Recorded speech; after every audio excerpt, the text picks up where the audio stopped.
বন্ধুরা, আমি অরিজিৎ দে বাটা India limited এই স্টকটা নিয়ে আলোচনা করব। এর ফান্ডামেন্টাল এবং টেকনিক্যাল অ্যানালাইসিস করব। এই স্টকটা মাল্টিপল ইয়ার পি রেশিও কিন্তু লো রয়েছে 51। আমরা জানি যে পি রেশিও দিয়ে আমরা বুঝতে পারি যে একটা স্টক কস্টলি নাকি একটা স্টক সস্তা বিক্রি হচ্ছে। তো আজকের দিনে দাঁড়িয়ে কিন্তু মাল্টিপল ইয়ার লো পিতে বাটা স্টকটা রয়েছে। কোম্পানিটার কোনো ডেপ নেই, শর্ট টার্ম বা লং টার্ম কোনো রকম কোনো ডেপটি প্রায় নেই বলা যেতে পারে, যেটা যে কোনো কোম্পানির জন্য খুব ভালো একটা ইনফরমেশন। কোম্পানিটা এক্সপ্যানশন মোডে চলেছে, মেনলি টায়ার 3 টাউনগুলোতে এক্সপ্যান্ড করছে এবং টেকনোলজির ওপরে বিভিন্ন রকমভাবে কিন্তু ইনভেস্ট করে যাচ্ছে, যাতে কোম্পানিটা টেকনোলজিক্যালি একটা সাউন্ড কোম্পানি হয়ে উঠতে পারে এবং সময়ের সাথে সাথে তাল মিলিয়ে যাতে নিজেকে সেই জায়গাতে নিয়ে যেতে পারে।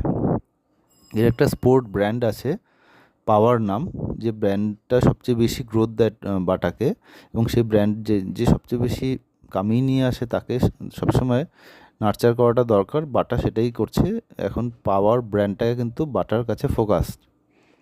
এক্সটার্নাল কিছু ফ্যাক্টর আছে, যেমন হিট ওয়েভ, যেমন ইলেকশন, যেমন ওয়েডিং সিজন, যেগুলোর জন্য গ্রোথটা হ্যাম্পার হয়েছে কোয়ার্টার টু কোয়ার্টার। 24-25-এর ফার্স্ট কোয়ার্টারে কিন্তু আমরা ডিগ্রোথ দেখতে পাবো রেভিনিউতে। তো আশা করা যাচ্ছে যে এই এক্সটার্নাল ফ্যাক্টরগুলো যখন কেটে যাবে, যখন মিনিমাইজ হয়ে যাবে, তখন কিন্তু আমরা সেটা কিন্তু আমাদের রেভিনিউ এবং গ্রোথ এবং প্রফিটে সেটা হিট করবে। কোম্পানিটা ই কমার্স এবং B2B বিজনেসের ওপরে জোর দিচ্ছে, যেটা আজকের যুগের সাথে তাল মিলিয়ে চলার জন্য খুবই খুবই দরকার।